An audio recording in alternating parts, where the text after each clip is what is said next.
Hello बच्चों, मैं हूं सारांश गुप्ता और ई सरल की फिजिक्स रिवीजन सीरीज में आपका बहुत बहुत बहुत स्वागत है।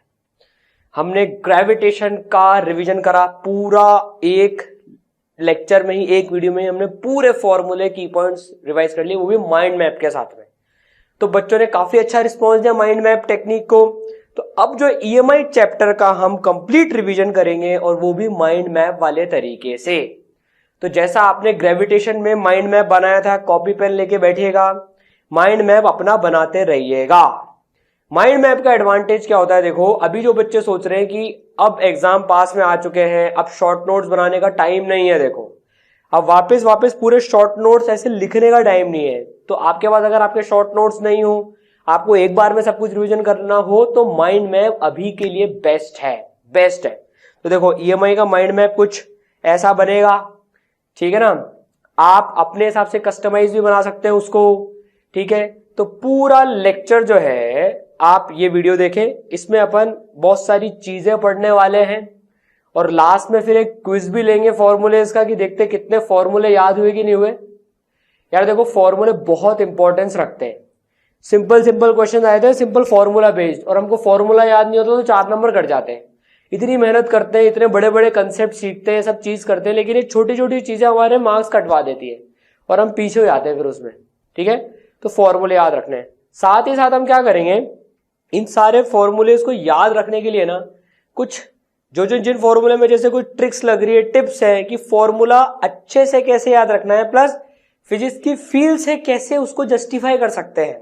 वो हम बोलते हैं ना plan B for remembering formula. भाई क्या होता है, भाई एग्जाम में तो हमारे पास में कोई कॉपी तो होती नहीं है, तो हम वेरीफाई किससे करेंगे, जो हम फॉर्मूला लगा रहे हैं कि सही लगा रहे हैं गलत लगा रहे हैं।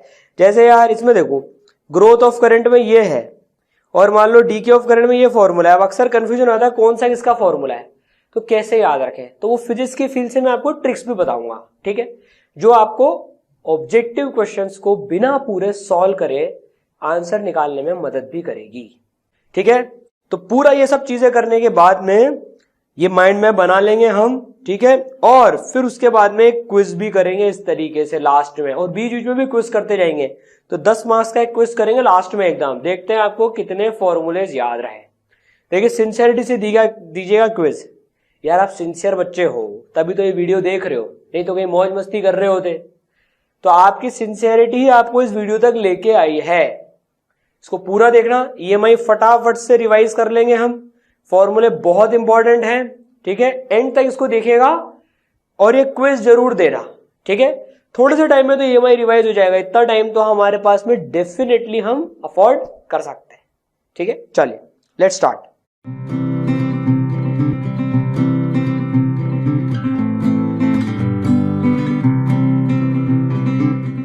तो देखो इलेक्ट्रोमैग्नेटिक इंडक्शन बाय डेफिनेशन देखते हैं। तो देखो क्या डेफिनेशन है, the phenomenon in which electric current is generated by varying magnetic fields is called electromagnetic induction.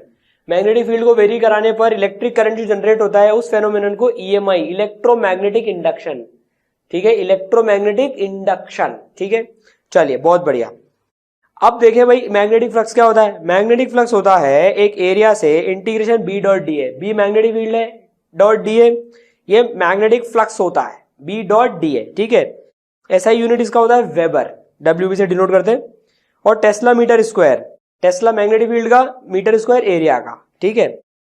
अगर बी यूनिफॉर्म है तो बी इंटीग्रेशन के बाहर आ जाएगी, डी एरिया का इंटीग्रेशन बी डॉट ए हो जाएगा, तो बेसिकली बी डॉट ए हो जाएगा फ्लक्स, ये हो जाएगा B A cos theta, B का मैग्नीट्यूड ए का मैग्नीट्यूड कॉस थीटा। देख लेते हैं जरा भाई, तो बी यूनिफॉर्म है मैग्नीट्यूड और डायरेक्शन में, तो बी ए कॉस थीटा। तो देखो 4 केस ले लिया अपन ने, एकदम विजुअलाइज हो जाएगा आपको ये मैग्नेटिक फ्लक्स। देखो एक रिंग ले ली, इसको चीरते हुए फील्ड लाइंस जा रही है। एरिया जो वेक्टर होता है वो एरिया के परपेंडिकुलर होता है, वो उसकी डायरेक्शन एरिया के परपेंडिकुलर ली जाती है। तो देखो इसमें एंगल है 0 डिग्री, तो फ्लक्स हो गया बी ए कॉस 0। ये थोड़ी सी टिल्टेड है, कम नंबर ऑफ फील्ड लाइन चीरते हुए जा रही है। एरिया वेक्टर के में 30 डिग्री एंगल है, तो बी ए कॉस 30, इसमें बी ए कॉस 60, इसमें बी ए कॉस 90। तो देखो फ्लक्स जो है वो इन ओरिएंटेशन में जैसे से जा रहे हैं घटता जा रहा है, कि कम नंबर ऑफ फील्ड लाइन चीरते हुए जा रही है इनको। फील आ गई? चलिए सर फील आ गई, बिल्कुल आ गई। इनफैक्ट इसमें तो फ्लक्स जो है वो 0 ही है इस केस में, ठीक है। चलिए बहुत बढ़िया, क्या बात है। अब देखिए एक जो इंपॉर्टेंट नोट होता है, any one of the two normal can be taken as direction of area vector but throughout a single calculation convention taken should not be changed। यार एरिया वेक्टर जो है हम इधर भी ले सकते हैं, इधर भी ले सकते हैं। एक ऐसा सरफेस है, क्लोज सरफेस की बात नहीं कर रहे हैं अभी, इसकी एक ओपन सरफेस मतलब एक डिस्क मान लो आपने, तो एरिया वेक्टर ऊपर भी ले सकते हैं, नीचे भी ले सकते हैं। लेकिन पूरे कैलकुलेशन के दौरान हमें ये कन्वेंशन सेम रखना होगा हर एक क्वेश्चन में, ठीक है ना। देखते हैं, देखो मान लो जैसे एक ये हमने मैग्नेटिक फील्ड ले ली, अंदर की तरफ है, ठीक है ना। अब क्या हुआ इसमें एक रिंग पड़ी हुई है, ठीक है ना। इसका एरिया वेक्टर हमने इस वाली डायरेक्शन में अंदर की तरफ लिया, अंदर की तरफ इसका डायरेक्शन वेक्टर ले लिया। अब ये 180 डिग्री से घूम गई। मान लो ये जो डिस्क है, ये जो रिंग है, सॉरी, ये जो है इससे 180 डिग्री से घूम गई। तो देखो जो फ्लक्स होगा ना, चेंज इन फ्लक्स, ये मैग्नेटिक फील्ड बी है ये, ठीक है। चेंज इन फ्लक्स जो होगा वो देखो, एक बार एरिया वेक्टर बी के अलोंग है और एक बार एरिया वेक्टर बी के अपोजिट है। एरिया वेक्टर एक बार जैसे फिक्स कर लिया वैसा का वैसे फिक्स हो जाएगा, वो रिंग घूमेगी तो एरिया वेक्टर भी घूम जाएगा, ठीक है ना। तो देखो इनिशियल फ्लक्स बी इंटू ए, फाइनल फ्लक्स माइनस बी है, क्योंकि अब बी और ए के बीच में 180 डिग्री का एंगल है। तो डेल्टा फाई को फ्लक्स बोल रहे हैं, डेल्टा फाई जो चेंज इन फ्लक्स हो जाएगा -2b हो जाएगा। जीरो नहीं होगा इसमें, देखो सर इसमें भी उतना ही फ्लक्स है, इसमें भी उतना ही फ्लक्स है, नहीं, इसको रोटेट करके लाएं, ठीक है। ये इंपॉर्टेंट चीज है। चलिए बहुत बढ़िया। अब हम देखेंगे Faraday law of induction, very important law. क्या कहता है ये कि जो मैग्नीट्यूड ऑफ इंड्यूस ईएमएफ है, ईएमएफ इंड्यूस होती है वो rate of change of magnetic flux with respect to time होता है, d phi by D T. तो मैग्नेटिक फ्लक्स चेंज होता है तो ईएमएफ इंड्यूस होती है, हमको पता है। तो EMF is equal to d phi by D T, ठीक है ना। EMF induced. अगर एवरेज निकालना है तो देखो एवरेज आ जाती है delta phi by delta t, average EMF. और अगर एन टर्न्स हो तो देखो ये जो फॉर्मूला होता है n D phi by D T होता है। ये सब आप हम माइंड मैप पे भी लिख सकते हैं। वीडियो को पॉज करें और अपना माइंड मैप साथ साथ में बनाते जाए। किन किन बच्चों ने माइंड मैप बनाया वो हमको कमेंट्स में भी बता सकते हैं। और जो ई सरल का माइंड मैप है ना, इसकी लिंक भी आपको डिस्क्रिप्शन में मिल जाएगी, वहां से आप ई सरल ने जो माइंड मैप बनाया है उसको भी आप डाउनलोड कर सकते हैं, ठीक है। चलिए एन टर्न्स है तो n D phi by D T, very good. अब देखो भाई, देखो ये मैग्नेट है, अब मैग्नेट से मैग्नेटिक फील्ड लाइन निकल रही है, ये कॉइल है, गैल्वेनोमीटर लग रहा है। अगर मैग्नेट को इधर मूव करके जाएंगे तो देखो इसके अंदर से मैग्नेटिक फील्ड लाइंस चेंज हो रही है, मैग्नेटिक फील्ड की वैल्यू चेंज हो रही है, बेसिकली फ्लक्स चेंज हो रहा है।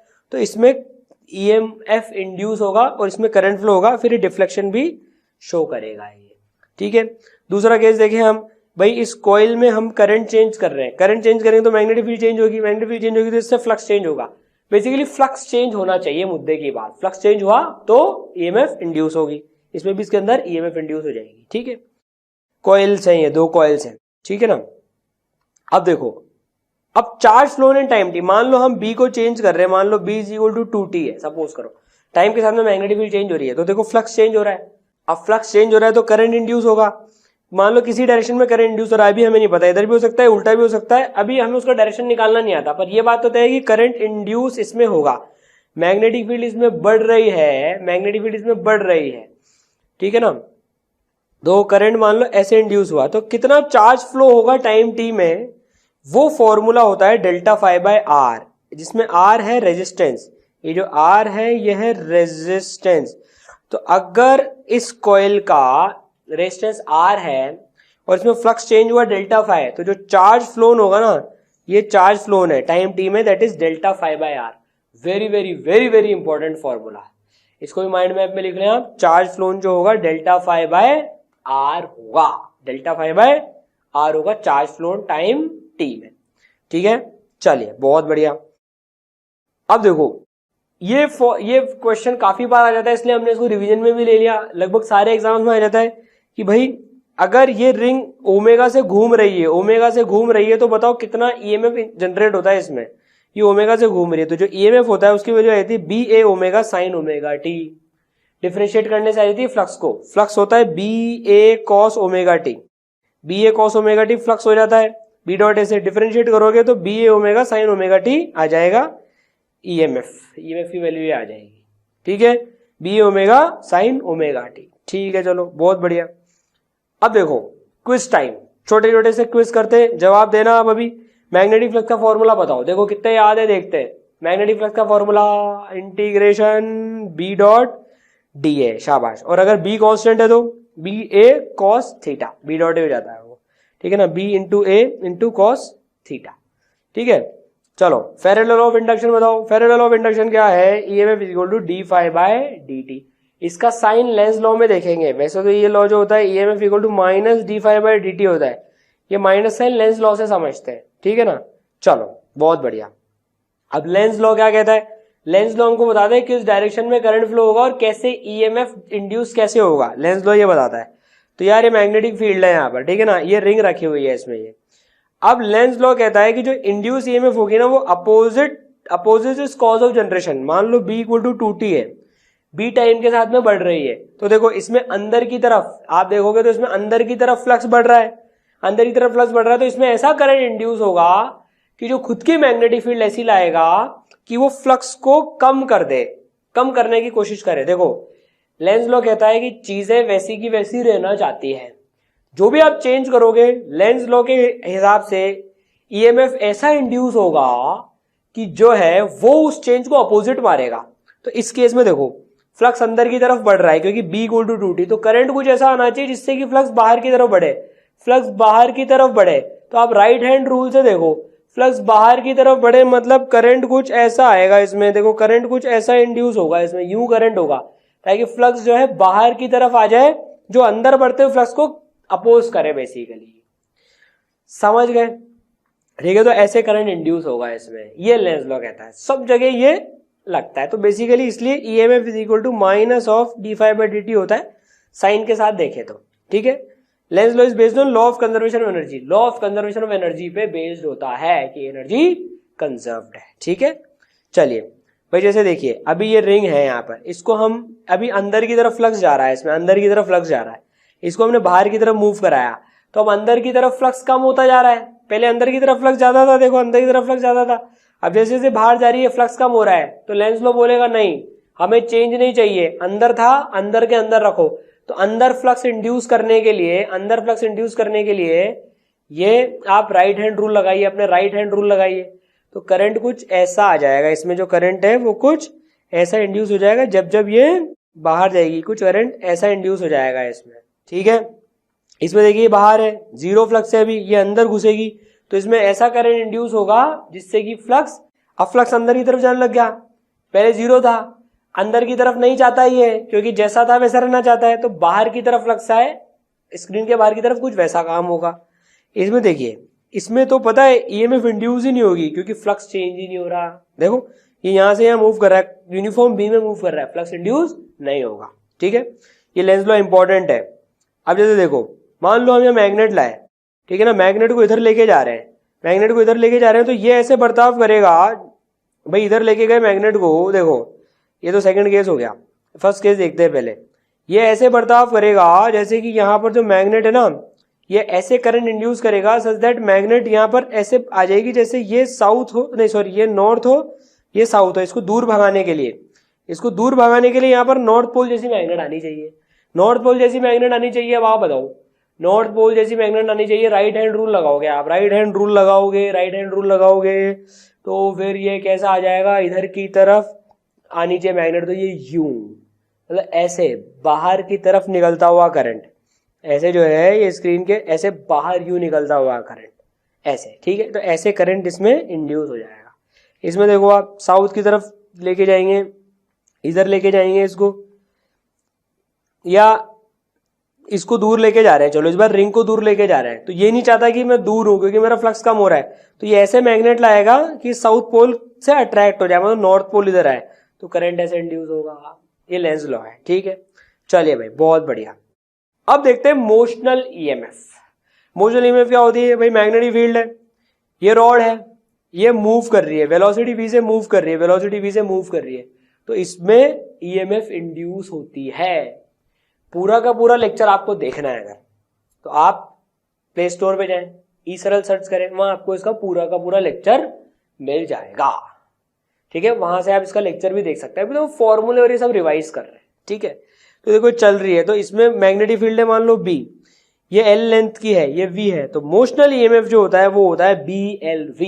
Very important formula BLV।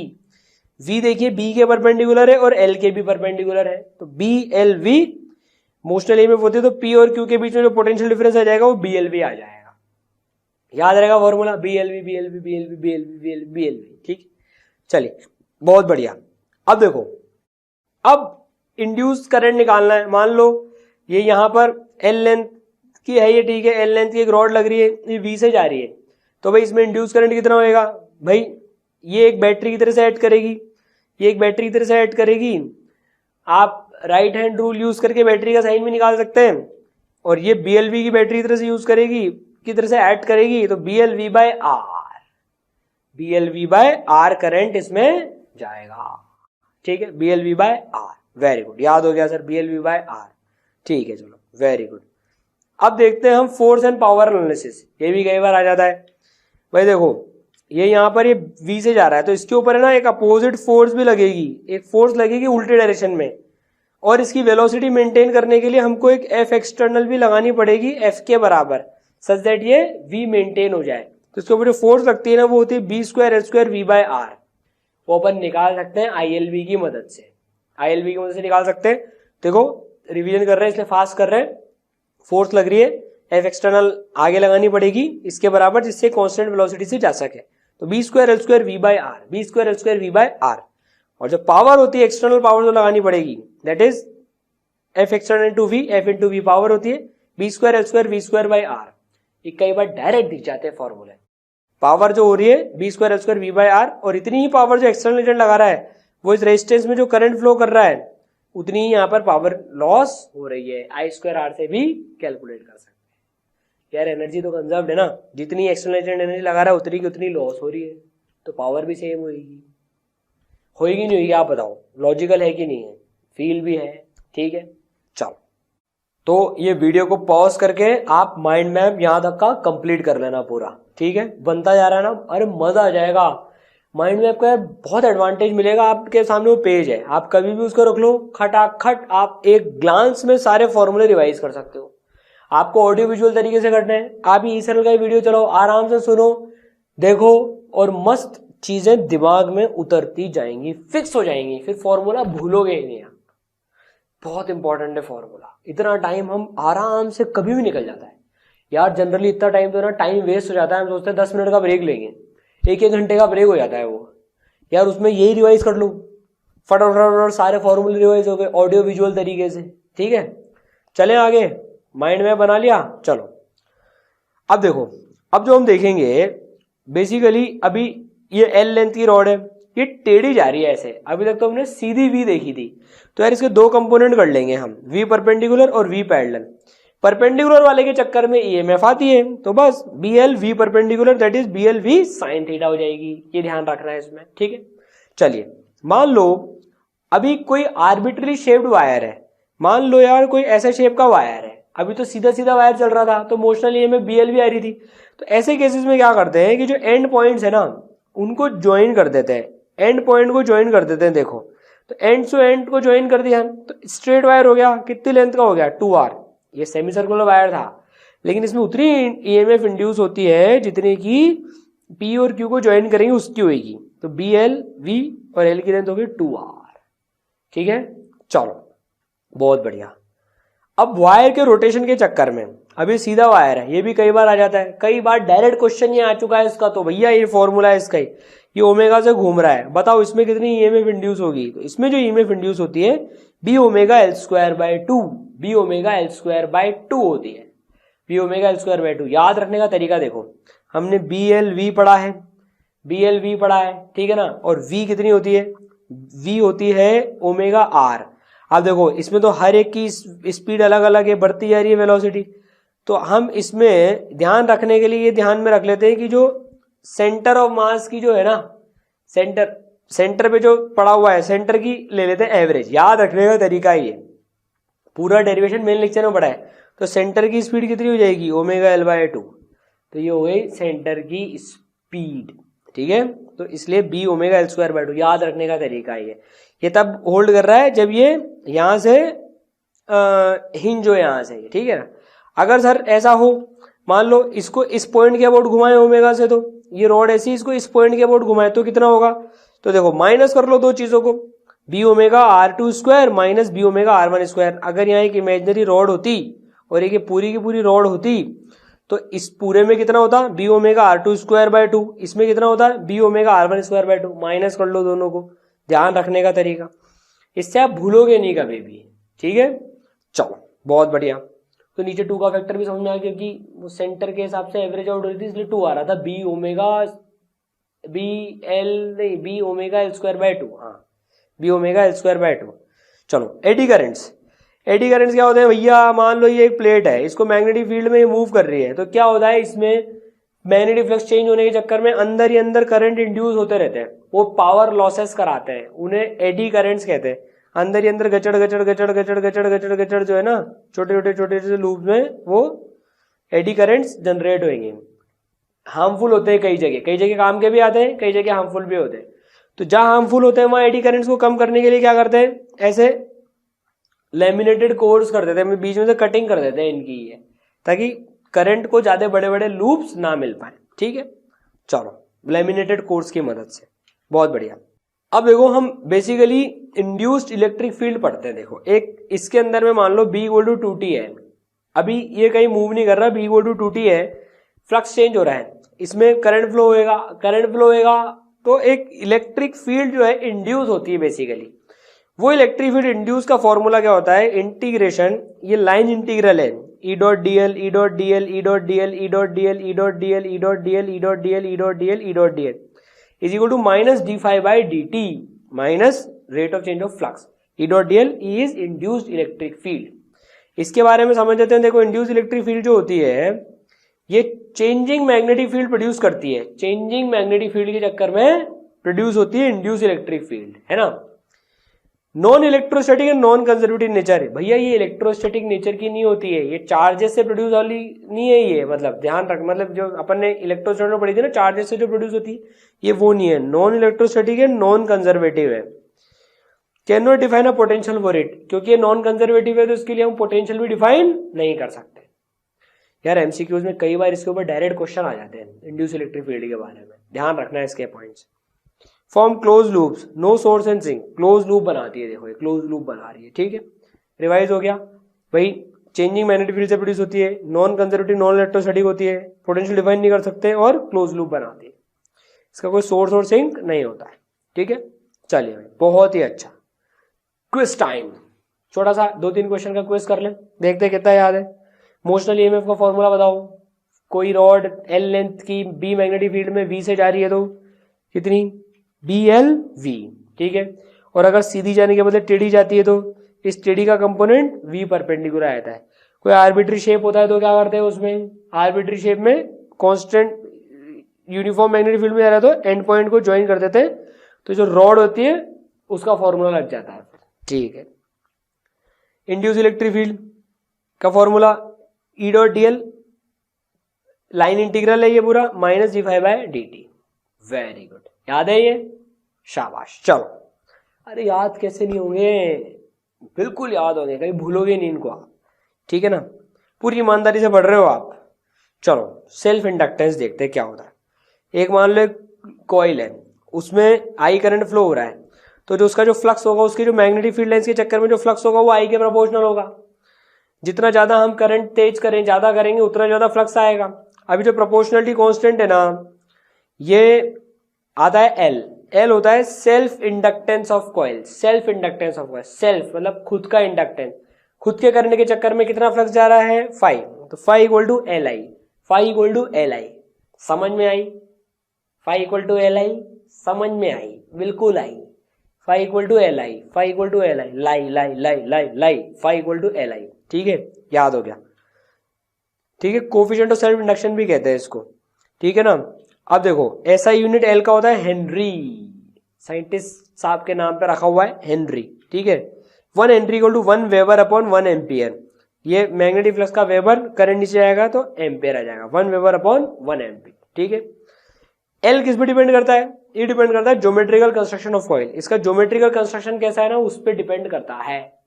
और इंटरेस्टिंग मटेरियल प्रॉपर्टी, अगर इसके अंदर अपन ने कोई मटेरियल डाल दिया तो उसकी प्रॉपर्टी पे भी डिपेंड करता है। ये फाई और आई पे नहीं करता है, जैसे कैपेसिटर में केस होता है ना कि वो ज्योमेट्रिकल कंस्ट्रक्शन पे डिपेंड करता है, वैसे ही ये एल भी ज्योमेट्रिकल कंस्ट्रक्शन पे डिपेंड करता है और अंदर इंटरेस्टिंग मटेरियल प्रॉपर्टी पे। ठीक है, चलिए सोलेनोइड का इंडक्टेंस निकालना है बेसिकली अपने को। इसकी लेंथ एल है, ठीक है ना, N is number of turns per length, A is area of cross section, तो इसका जो एरिया है वो ए एरिया है, आर है ये रेडियस, तो एरिया जो हो जाएगा वो कितना हो जाएगा, पाई आर स्क्वायर हो जाएगा। तो भाई कैसे निकालते हैं एल, करंट भेज दो, आई करंट भेज दो, इसमें आई करंट भेज दो, फ्लक्स मेजर कर लो, फ्लक्स आ जाएगा, phi equal to L I लगा दो, एल आ जाएगा mu naught N square A L, mu naught N square A L, ये आता है सोलेनोइड का इंडक्टेंस। तरीका पता है, पता है, mu naught N square A L, A की वैल्यू रख देंगे पाई आर स्क्वायर, तो mu naught N square A into L, ये होता है इंडक्टेंस। ठीक है, चलिए बहुत बढ़िया। अब देखते हैं जरा सिंबॉलिक रिप्रेजेंटेशन क्या होता है इसका, ऐसे रिप्रेजेंट करते हैं, आई करंट जाता है इसमें तो phi equal to L I, EMF होती है minus D phi by D T, तो minus L D I by D T, very important formula, minus L D I by D T. तो अगर inductor में से आई करंट जा रहा है तो जो ईएमएफ हो जाएगी वो minus L D I by D T हो जाएगी, minus L D I by D T. ये सब माइंड मैप में लिखते जाए। हो सकता है एक पेज कम पड़ जाए माइंड मैप के लिए, तो 2 पेज बना लेना यार, क्या टेंशन है, 2 पेज में आ जाएगा, ज्यादा से ज्यादा 2 पेज में आ जाएगा, 2 पेज में बना लेना। ठीक है, minus L D I by D T. ठीक है, ये सेल्फ इंडक्शन होता है। देखो आई करंट चेंज, इस फेनोमेनन को सेल्फ इंडक्शन कहते हैं। आई करंट जा रहा है, आई चेंज हो रहा है, ईएमएफ इंड्यूस हो रही है, इस प्रोसेस को सेल्फ इंडक्शन बोलते हैं। चलिए सर रिवाइज हो गया। अब growth of current in LR circuit, very important topic, बहुत क्वेश्चंस आते हैं इसमें। तो हमने यार एक इंडक्टर लिया एल, एक रेजिस्टर लिया है, तो जाना पहचाना है आर, वी वोल्ट की बैटरी लगा दी, टी इक्वल टू 0 पे क्लोज कर दिया है इसको, तो आई करंट फ्लो होएगा। आई करंट जो फ्लो होता है उसका फॉर्मूला आता है V by R 1 minus E की power minus T L by R, या minus T R by L ऐसे याद रख लो, तो इस फॉर्मूले में याद रख लो, आई नॉट 1 माइनस ई की power minus T R by L. इसका ग्राफ अगर हम बनाएं तो इसका ग्राफ कुछ ऐसे आता है, ये आई नॉट हो गया और ये जो टाउ है वो है एल बाई आर, टाउ वही टाइम कांस्टेंट, टाइम कांस्टेंट हो गया जिसमें एक टाइम कांस्टेंट के बाद में 0.63 आई नॉट हो जाता है। तो देखो अभी सर्किट क्लोज नहीं था, करंट नहीं जा रहा था, सर्किट क्लोज करा, करंट जाने लग गया और इनफाइनाइट टाइम बाद करंट स्टडी हो जाएगा, स्टडी करंट हो जाएगा। इनिशियल कितना करंट जाता है, इनिशियल करंट जाता है V 0, इनिशियल तो 0 करंट है देखो, फाइनली जो करंट जाता है वो V बाई आर करंट जाता है, V by R, I naught की जो वैल्यू हो जाएगी ना that will be V by R. ये इंडक्टर ऐसे बर्ताव करेगा जैसे शॉर्ट हो गया इनफाइनाइट टाइम बाद, वो भी पढ़ेंगे अभी अपन। तो इसको याद रखने का तरीका देखो, I is equal to I naught, growth of current, नाम में ग्रोथ है, ग्रोथ ऑफ करंट, तो 0 से स्टार्ट हो रहा है और इनफाइनाइट टाइम बाद स्टेडी स्टेट पे पहुंच रहा है। तो t इक्वल टू 0 रखने पर I की वैल्यू 0 आनी चाहिए, ये है टिप। t इक्वल टू 0 रखने पर I की वैल्यू 0 आनी चाहिए जब स्विच क्लोज ही हुआ है। तो आप फॉर्मूला देख लो, t इक्वल टू 0 रखो, e की पावर माइनस 0 1, 1 माइनस 1 0, मतलब हमारा फॉर्मूला सही है, t इक्वल टू 0 पर 0 आनी चाहिए, इससे दिमाग लगा लेना। ठीक है, और एक टाइम कांस्टेंट के बाद में हमको पता है, एक टाइम कांस्टेंट के बाद में 63% काम हो जाता है, तो हमको तो करंट लाना है, तो एक टाइम कांस्टेंट में 63% काम हो गया, जो भी काम बचा होता है उसका 63% हर एक टाइम कांस्टेंट में होता जाता है। ठीक है ना, ये तो हमने बहुत प्यारे तरीके से फील लिए इसकी, बहुत प्यारे तरीके से। इस लैब में जाएंगे ना आप, मिल जाएगा आपको पूरा लेक्चर। अब देखो सर्किट एनालिसिस करते हैं जरा। ये सर्किट है भैया, तो t इक्वल टू 0 पर इंडक्टर ओपन की तरह से ऐड करता है, तो t इक्वल टू 0 पर देखो I इक्वल टू 0, इंडक्टर बोलता है मैं अपने में कोई चेंज आने दूंगा, इनिशियली तो शुरू में 0 करंट था, बोलता है अभी भी 0 जाएगा, तो अभी ये ओपन की तरह से एक्ट होता है। तो t इक्वल टू 0 पर सर्किट सॉल्व करना हो तो सर्किट को नहीं, इंडक्टर को ओपन कर दो। ठीक है, और t इक्वल टू इनफाइनाइट पे short the inductor, t equal to infinite पे इंडक्टर को शॉर्ट कर दो, तो देखो I की वैल्यू V बाई आर आ गई, फील आ गई, सर आ गई, अब माइंड मैप में भी आगे ही कर लो इसको, माइंड मैप पे भी लिख लो, very important, growth of current. ठीक है, चलें आगे बढ़े। चलो, तो थोड़ा बड़ा टॉपिक है, टाइम तो लगता है रिवीजन में, पर फिर भी आप सोच के देखो हम लगभग इसको 40-50 मिनट में पूरा रिवीजन कर लेंगे। बहुत छोटा टाइम है यार, 40-50 मिनट तो इस टॉपिक के रिवीजन के लिए बहुत छोटा टाइम है। कितनी बार भी कर सकते हो आप, तो इसको 2x पे करोगे तो 20-25 मिनट में हो जाएगा। ठीक है, चलो एनर्जी स्टोर्ड का formula half L I square, energy stored half L I square. जैसे वो हाफ CV स्क्वायर होती थी, वैसे ये half L I square. Capacitor में हाफ CV स्क्वायर होती थी ना, यहाँ हाफ एल आई स्क्वायर। चलिए बहुत बढ़िया।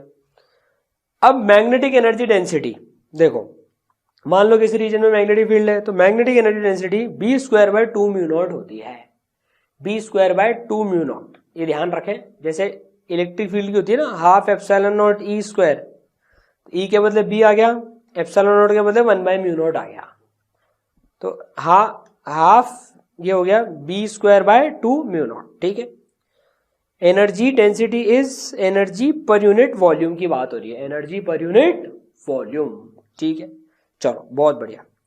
अब देखो डीके ऑफ करंट, यार देखो ये इंडक्टर है, इसमें इनिशियली कुछ करंट जा रहा था, अब हमने सर्किट क्लोज, मतलब ये बेसिकली करंट जाते हुए सर्किट ले लिया हमने, t=0 पर कुछ करंट जा रहा था, तो अब करंट डीके होता है, इसमें करंट घटता रहता है।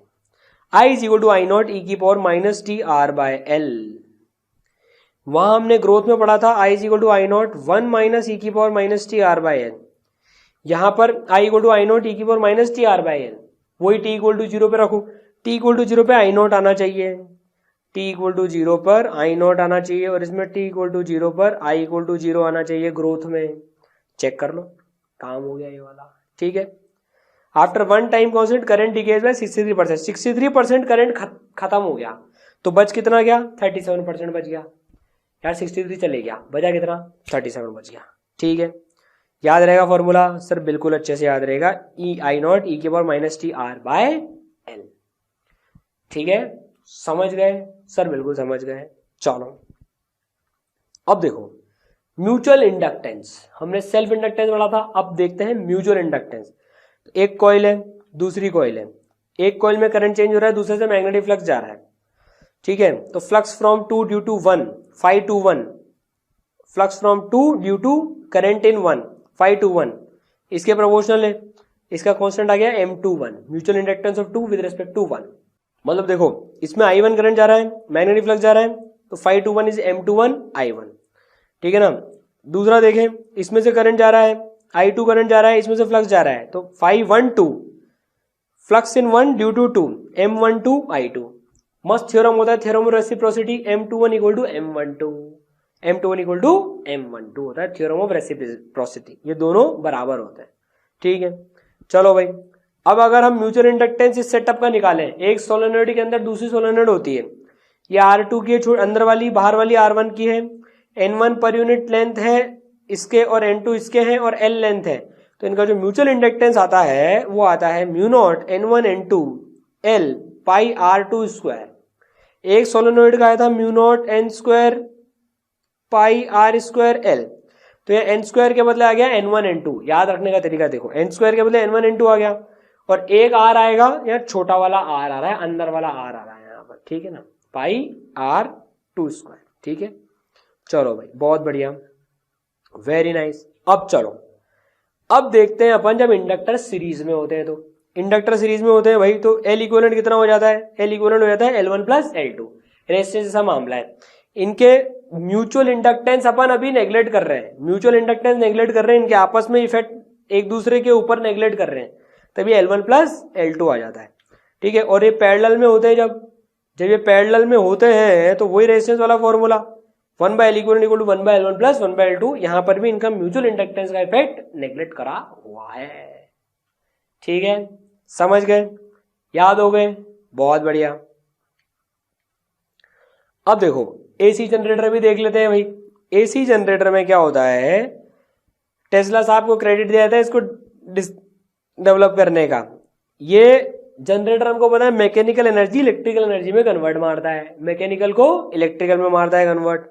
ठीक है ना, अब देखो अब बेसिकली इसकी डिजाइन कैसी होती है यार, इसकी डिजाइन में जो है जनरेटर की डिजाइन में दो ये नॉर्थ पोल ये साउथ पोल, ठीक है। फिर क्या होता है, कॉइल रखी होती है बीच में, इसमें से फ्लक्स जाता है इनकी मैग्नेटिक फील्ड लाइंस के चक्कर में फ्लक्स जाता है, और इसको अपन मैकेनिकल एनर्जी की मदद से घुमाते हैं। देखो इसको अपन घुमाते हैं मैकेनिकल एनर्जी की मदद से, टरबाइन घूमती ना, तो ये देखो ये घूम रहा है, ये घूम रहा है तो क्या होता है, इसमें ईएमएफ इंड्यूस होती है, ईएमएफ इंड्यूस होती है तो करंट फ्लो होता है, बिजली पैदा होती है, ऐसे काम करता है, ठीक है। ईएमएफ जो है एन बी ए, एन टर्न्स है इसके, बी मैग्नेटिक फील्ड है, ए इसका एरिया है, N B A omega sine omega T, ठीक है। अब अगर अपन स्प्लिट रिंग्स के साथ देखें, ये तो फंडा समझ लिया, जो डिजाइन होती है वो कुछ ऐसी होती है। देखो ये एक्सेल होता है, ये अल्टरनेटिंग ईएमएफ यहां पर जनरेट होती है, ऑल्टरनेटिंग ईएमएफ जनरेट होती है, ये कॉइल होती है, ठीक है, और ये कार्बन ब्रशेस होते हैं जो इससे जुड़े रहते हैं, बस ये घूमती है और हमें ऑल्टरनेटिंग ईएमएफ मिल जाती है। समझ में आया इसका फंडा सर? बिल्कुल अच्छे से समझ में आया। तो चलिए देखिए, हमने पूरा ईएमआई रिवाइज कर लिया ये। अब टाइम आता है क्विज का, अब हम ये क्विज करेंगे, तो दिस इज क्विज टाइम। तो देखिए इसमें 10 क्विज है। ये देखिए हमने इनोवेटिवली ये ऐसा बनाया है, जैसे हम नहीं करते थे बचपन में, वो छुपा छुप कपा के पहले देखते थे अच्छा क्या फॉर्मूला है फिर देख लेते थे, बस ये उसी तरह का क्विज है। 10 मार्क्स का क्विज है, देखते हैं कितने फॉर्मूले आपको याद है। यार ये बहुत इंपॉर्टेंट है। देखो ये चैप्टर हमने पूरा पढ़ लिया, आप किसी भी कॉम्पिटिटिव एग्जाम की तैयारी कर रहे हैं, जेई की कर रहे हैं, नीट की कर रहे हैं, बोर्ड्स की कर रहे हैं, तो यार फॉर्मूले याद रहना तो जरूरी है। अब फॉर्मूले आपको याद हो गए ना, अभी क्विज में देखते हैं कितने याद है। बिल्कुल ईमानदारी से दीजिएगा। देखिए आप ईमानदारी से पढ़ रहे हैं तभी आप यहां तक वीडियो पूरा देखा है आपने, आप सिंसियर स्टूडेंट्स हैं आप। तो अब जो है इस क्विज को देना। अच्छा, जब इस आप क्विज को दे दें उसके बाद में आपको अगर इसका टॉपिक वाइज टेस्ट प्रैक्टिस करना है, मेरे हिसाब से वो करना चाहिए, तो आप ईसरल ऐप पे जाना, वहां पर आपको इसके टॉपिक वाइज टेस्ट भी मिलेंगे ईएमआई के। आप नीट के स्टूडेंट तो नीट का मिलेगा, जेई मेन का भी है, जे एडवांस का भी है, और टेस्ट सीरीज भी है। इनफैक्ट अगर आप पूरी की पूरी सारे चैप्टर्स की टेस्ट सीरीज ज्वाइन करना चाहते हैं जिसमें सारे चैप्टर के टॉपिक वाइज टेस्ट हैं, तो वो भी आपको लिंक डिस्क्रिप्शन में मिल जाएगा, ईसरल टेस्ट सीरीज का भी, ठीक है, और ऐप इंस्टॉल का मिल जाएगा, ठीक है। चलिए अभी तो एक क्विज देखते हैं। टॉपिक वाइज टेस्ट से क्या होता है यार, एक एक घंटे में ना, मतलब आप पूरा ईएमआई रिवाइज कर सकते हो, टेस्ट के फॉर्मेट में टेस्ट दे सकते हो उसका, कि यार टाइम की टाइम भी प्रैक्टिस हो गई। जैसे जेई मेन में अभी नया पैटर्न आ गया, 1 घंटे में 25 क्वेश्चंस, तो नए पैटर्न के हिसाब से वो टेस्ट डिजाइन है जेई मेन वाला। नीट में 1 घंटे में 45 क्वेश्चन वैसा टेस्ट है। तो हम समय समय पर क्या है, ईसरल में अपडेट भी करते जाते हैं जैसे जैसे एग्जाम कराने वाली एजेंसी चेंज करती जाती है। तो और जे एडवांस में उसमें तो वेरिएबल पैटर्न होता है, तो आपको उसमें टफ क्वेश्चंस का 1 घंटे का टेस्ट मिलेगा ईएमआई का, उसको दे देना आप, ठीक है। चलो क्विज करते हैं अब। तो भाई मोशनल ईएमएफ का फॉर्मूला बताओ। मोशनल ईएमएफ का बी है मैग्नेटिक फील्ड, एल है और वी से जा रही है, बोलो पी एल वी, शाबाश बहुत बढ़िया। इंड्यूस इलेक्ट्रिक फील्ड का फॉर्मूला बताओ। इंड्यूस इलेक्ट्रिक फील्ड का formula E dot D L equal to minus D phi by D T, ठीक है। सेल्फ इंडक्टेंस का बताओ, फाई और आई में क्या रिलेशन होता है, phi equal to L I, very good, सही है, यहां तक सही है, शाबाश। म्यूचुअल इंडक्टेंस का फॉर्मूला बताओ। Theorem of reciprocity, theorem of reciprocity क्या कहता है, M21 इक्वल टू M12, दोनों बराबर होंगे। मैग्नेटिक फ्लक्स, मैग्नेटिक फ्लक्स का फॉर्मूला बताओ। मैग्नेटिक फ्लक्स का फॉर्मूला बताओ, इंटीग्रेशन वाला, integration B dot D A, याद है यहां तक सारे, very good. Faraday law of induction का बताओ। देखो यहां पर हिंट मिल गए आपको, EMF is equal to N D phi by D T, N turns नहीं है तो कितने होंगे, D phi by D T, और एक्चुअल में देखें तो EMF equal to minus D phi by D T होता है, ठीक है। ग्रोथ ऑफ करंट में बताओ। अब ये मुश्किल होगा, ग्रोथ ऑफ करंट में आई का फॉर्मूला बताओ। आई का फॉर्मूला बताओ। सर ये थोड़ा सा मुश्किल है, सोचने दो। 1 माइनस आएगा कि सिंपल वाला आएगा, 1 माइनस ई की power minus T R by L में टी 0 रखेंगे तो 1 माइनस 1 0, हाँ सर, टी इक्वल टू 0 पे 0 होना चाहिए, तो 1 माइनस ई की power minus T R by L I not, ठीक है। डी के ऑफ करंट में बताओ, तो डी के ऑफ करंट में तो ये आएगा सिंपली, ठीक है। एनर्जी स्टोर्ड इन इंडक्टर बताओ भाई, कितनी है energy stored in inductor, half LI square. Series में बताओ, अब देखो हमने यहां भी बॉक्स लगा दिया था क्या पैरेलल में, ये तो याद ही है था कि पैरेलल का देख के सीरीज का नहीं होता। तो सीरीज में बताओ, म्यूचुअल इंडक्टेंस अकाउंट में मत लेना, तो कितना आ रहा है L1 प्लस L2 और पैरेलल का इतना आ रहा है। मजा आया? कितने बच्चों के पूरे 10 में से 10 आए? जो भी आपका स्कोर आया ना, हमको कमेंट्स में आप जरूर बताएं आपको कितना स्कोर आया इस क्विज देने पर, ठीक है।